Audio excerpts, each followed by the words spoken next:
Would you like to learn from those that are taking their lives, their businesses, and their passions to the next level? Best-selling author of Speakeasy and master connector Lou Diamond is here to connect you to some of the most inspiring and amazing people on this planet. Get ready to thrive loud with Lou Diamond.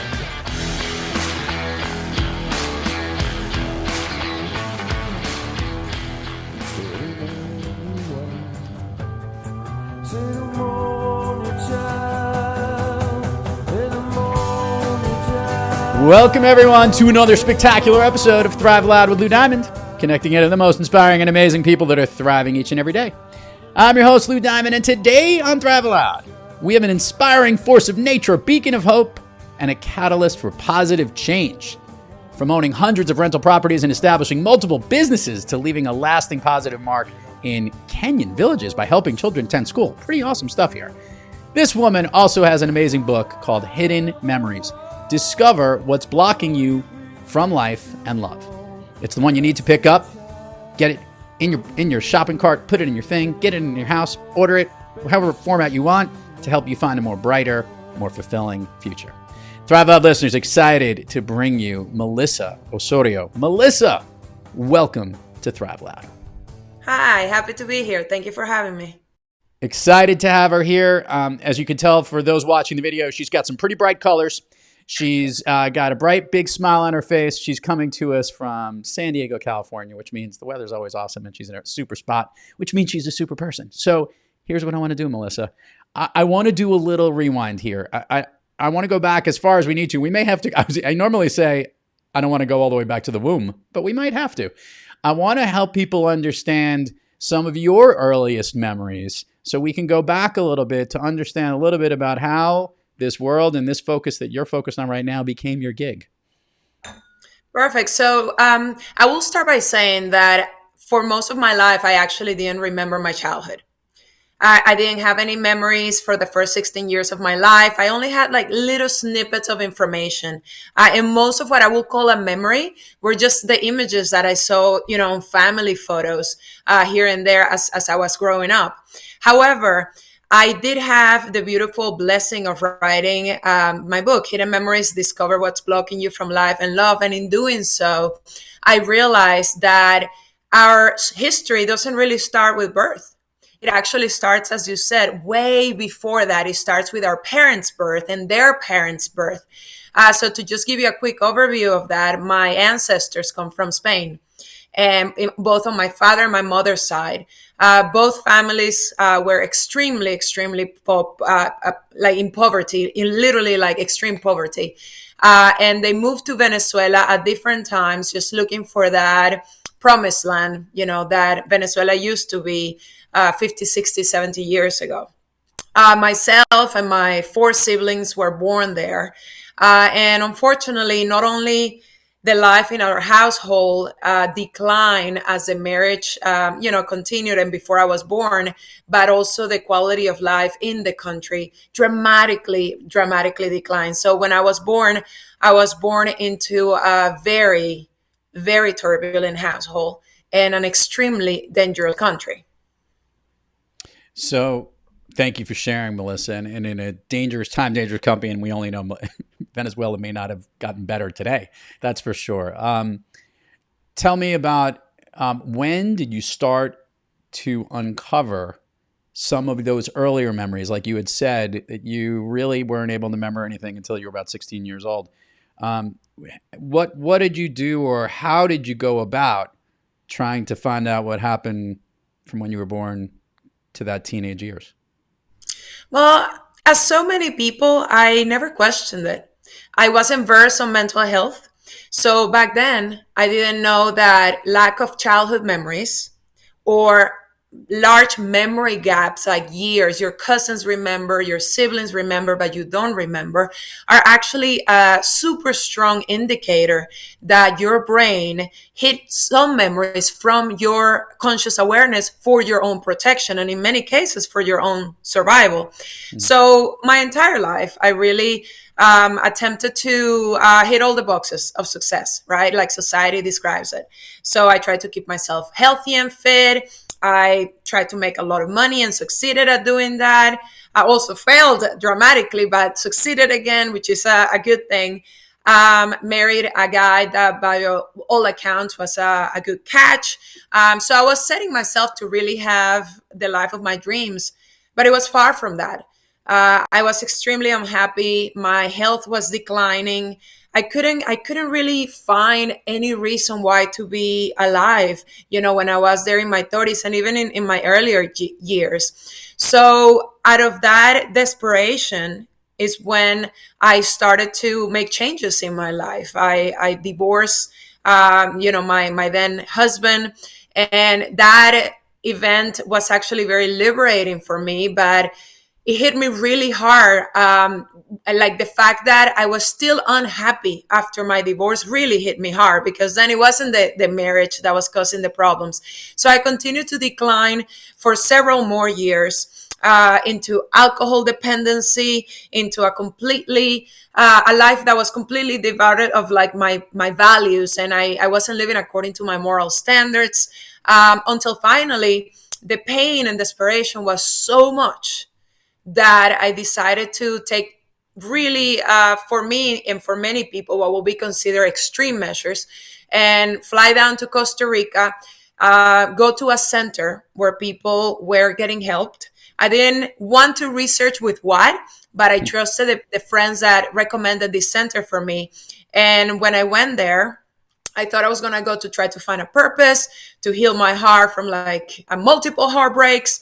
And I didn't realize that I was going there to actually heal my body, my mind, and my soul. And that visit will be the catalyst for a full body transformation that got me where I am today from where I used to be, which was an incredibly unhappy woman that was just only focused on herself and on making money and external success, versus who I am today, full of faults and defects, an imperfect woman. However, very grateful for the opportunity to be able to share my knowledge, hoping that is, something people find compelling and also helpful. Before I roll forward and talk about the work you're doing today, I want to hit upon something that you said that I kind of get, but I'm always amazed by this. You had said something really interesting, that when we are faced with really harsh circumstances or whatever, and specifically at a young age, your mind is protecting you by hiding those memories or burying them deep in whatever it is. Now, as you very, very clearly explained, that hidden piece of where it's hidden in there is not a healthy thing.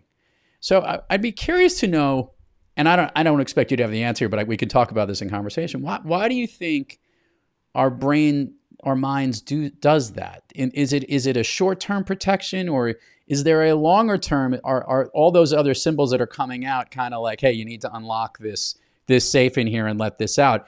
Because I get why it's protecting you, but in reality, it's not. It's actually hurting you more. You would agree. Well, it's an interesting thing. There are two sides to that coin.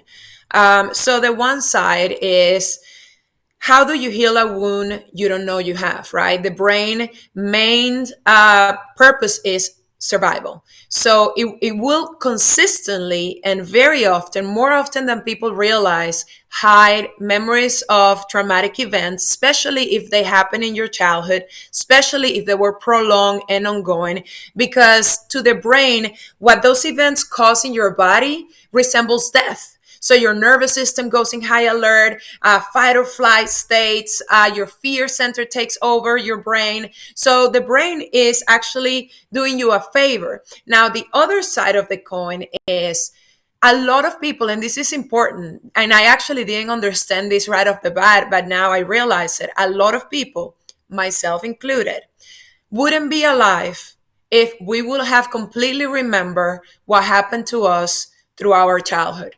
So yes, the brain hides trauma and it's difficult to identify it. And you might live your entire life with a fog of trauma that you don't remember and that covers every aspect of your existence, but you're alive. Option B, you remember what happened, and you get a lot of examples of these people that their brain doesn't protect them, maybe because it wasn't an ongoing situation. It was just like a one-time thing, like a rape or, a one-time physical abuse that was devastating. So then they continue living their lives, but you really also see them going into mental states that are obviously very unhealthy, drugs and alcohol, and non-remembering also causes those same things. So it's really difficult, but there is a balance, right? A lot of people wouldn't be alive if they remembered. When you went to Costa Rica, and I guess this will lead into a little bit, how were they able to uncover what you had been blocking? So I never consider, even though all the signs were there, and this is an invitation for people. Say, guys, pay attention to the emotions that you display that you cannot explain, the patterns of behavior that you cannot change. They come from somewhere. They don't just show up out of anywhere, right? So I had all the signs throughout my life that pointed to something deep within myself not being in balance. However, I never questioned myself or my actions. I simply, as so many people, just said, well, this is just how I am, it's who I am, this is my identity. I'm an angry woman, or I'm an unhappy woman, or, I'm in this learned state of helplessness all the time. But the reality is that that's not who we are at all. So I never went to a psychologist or psychiatrist. I never took prescription drugs. I self-medicated with alcohol, which was like the easiest way to get my nervous system to be in a calmer state. So when I went to Costa Rica, it was really my first deep exploration of my psyche. Now, I had gone to many different seminars, especially by Tony Robbins, which were really, really helpful to a level. And I had read all the books and drank the self-help Kool-Aid and watched the YouTube inspirational videos, but that wasn't enough for me. So when I went to Costa Rica, I went to a center that is a medically supervised center where they legally serve a psychedelic substance called ayahuasca. So ayahuasca is a plant medicine. What that is a plant that has been used for medicinal purposes for centuries, probably millennia, around many parts of the world to help with mental health issues. Okay, so when this all uncovered, and I know there's probably a myriad of this, I'm going to ask two parts to this question. One, what was maybe the biggest aha moment of the things that you were able to remember? And two, how did you move on from that? What did it do to you personally? Well, and I put it in a semi-chronological order in my book, right? So I start giving the reader, the background of family, because ancestry will affect completely how we behave today. We don't only get, the brown eyes or black hair or blonde hair from our ancestor. We get their struggles and their trauma in our DNA. Then I continue bringing the reader through a journey around the years of my life that show all those hidden behaviors and emotions that we all display. They're not unique to me. Struggles with relationships, with friendships, with life, with money, with work. And then, as I come to the time in Costa Rica, then there are several aha moments. But there is obviously one pivotal moment in the book, and one pivotal moment that I will always remember in my life. And that was on my third ayahuasca treatment in Costa Rica. I had drank several cups of ayahuasca, and I was still very sober, which is very unusual because it's an incredibly strong medicine. I went to the woman that was serving the medicine, and I explained, listen, I've had 3 cups. Can I have a 4th? I'm not feeling anything. And she said, tell me about your work. And I said, my work is fine. So then she said, what is your problem area in life? And without thinking, immediately I said, men are my problem area. So then she proceeded to ask, how is your relationship with your father? And I said, Fine. I love my father. Well, he was murdered when I was 16, but he was my best friend. He was my only friend. So then she said, why don't you go outside and release the memory of your father? And I had a freak out. I was like, I don't want to do that. Does that mean that he's gone? And she said, no, it just means that he's free and you're free. So even though I didn't understand very much what she meant, I grabbed my little bucket. We carry around a bucket because ayahuasca is highly purgative. I went outside and I spoke to the full moon that night. And I just said words that really came from my subconscious mind, which is very common during psychedelic treatments, because I had never thought about these before. And they just flowed out so naturally. And I just said, looking at the moon, I said, Dad, I'm going to send you to the moon now because I want to love a man. And in my heart, there is only space for you. And the moment I said that, tears just flowed down my face. And I just felt a sense of freedom. And I went back inside and I took this next cup of medicine. And then I put an intention into it to remember my childhood. I said, you always put an intention when you're taking these medicines. This is not something that you just do lightly for fun. So I said, please help me remember my childhood. Help me remember the beautiful memories of my childhood. I miss my father. And then I again, a message that came only from my subconscious mind, and this is important, left my lips. And I said with absolute certainty, this is the hardest cup I will ever drink in my life. And I drank it. And then my life got destroyed and it started to change. Wow. First of all, Melissa, thank you for sharing. How soon after your visit there did it come to you that not only would it change your life and obviously maybe change your social life or the way you've approached men and how you think about things, because you're basically we're recoding your whole way of thinking and getting your mind back into shape. How soon after did you decide you wanted to tell this story and have it write as a book and give the lessons that people want? Because it's one thing to work on fixing yourself. It's a whole other thing towards trying to help others.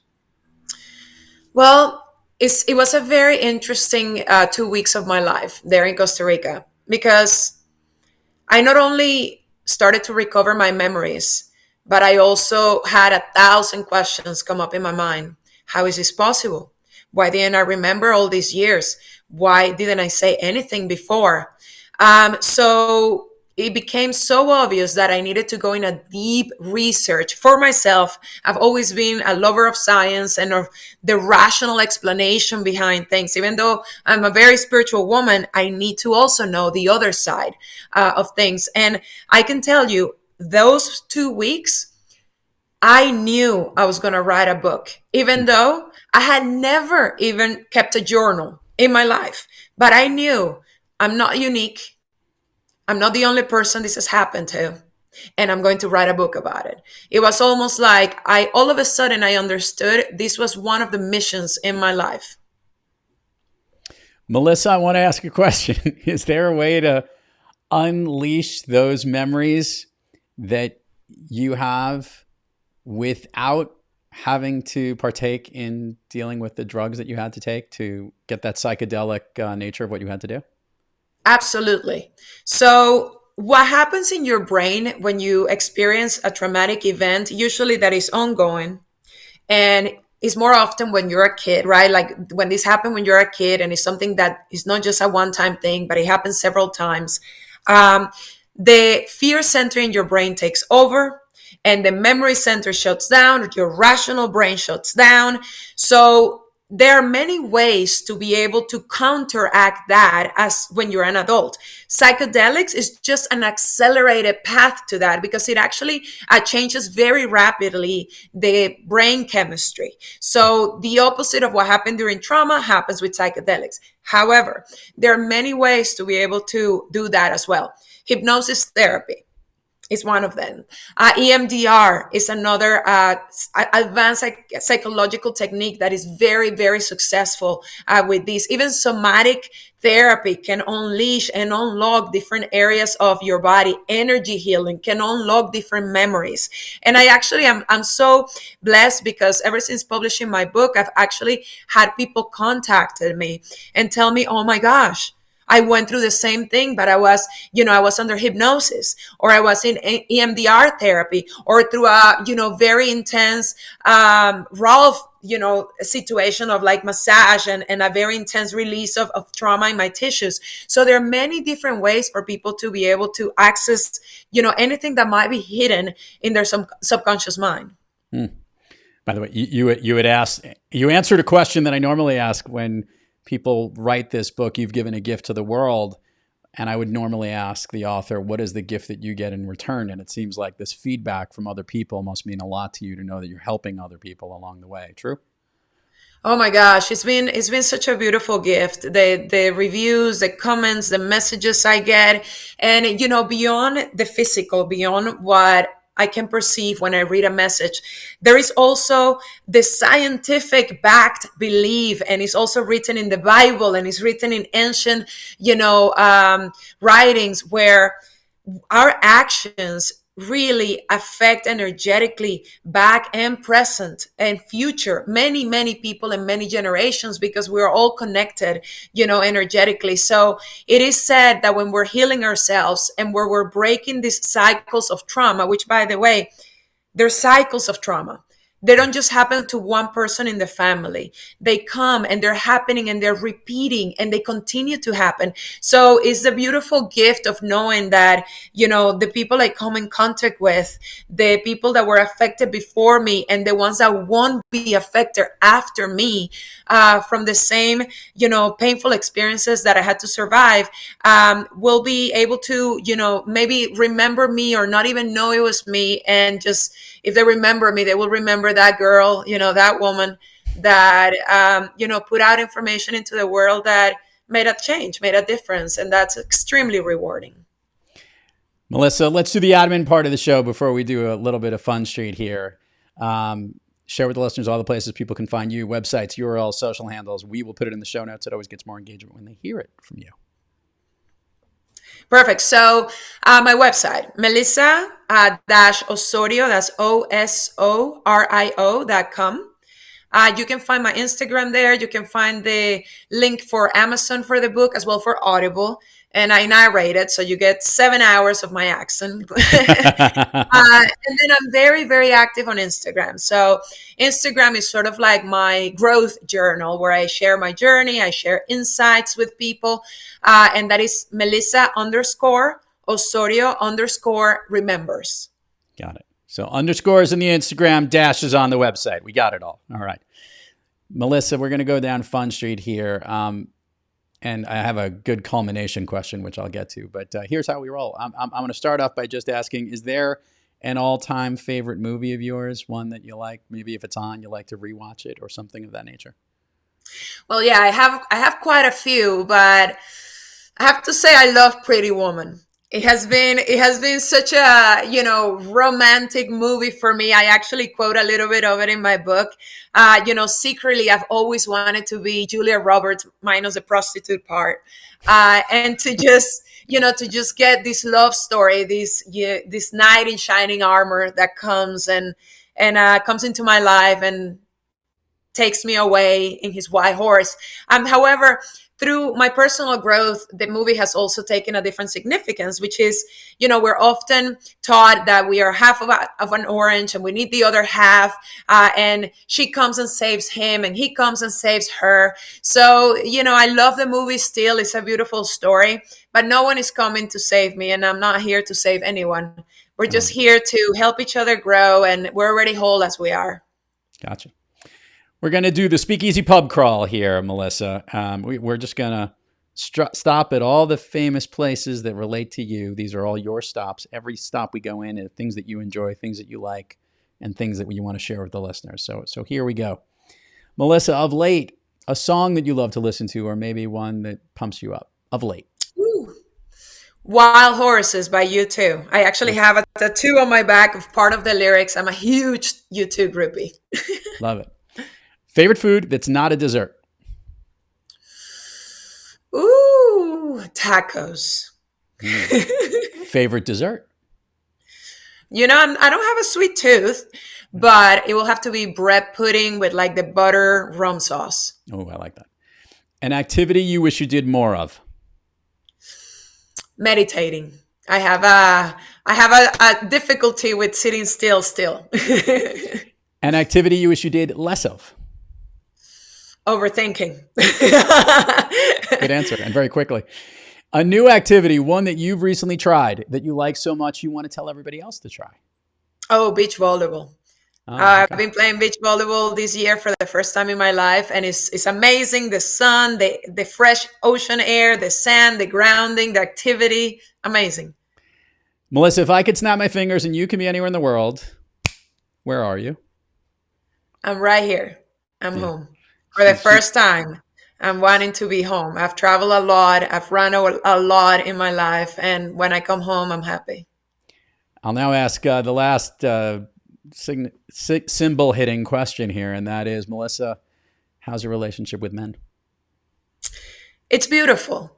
I used to have the belief that men were incapable of love and thus they couldn't love me. And ever since I started to work on my own limiting beliefs and my own hurt heart, then I see the beauty in the men, even the imperfections. You know, we're all learning, and I love to watch a man do men stuff. I think it's amazing. Melissa Osorio, everybody go check it out. Hidden Memories. Thank you so much for coming on the show. Thanks for sharing your story too. We will put everything out there in the notes and everyone will get a chance to see it across all your channels and stuff. But this was truly a pleasure. And thank you for sharing your story and for coming on the program today. Thank you so much. To all our listeners out there, thank you for joining us. Until next time, keep moving onward and upward. And remember, be brief, be bright, be gone.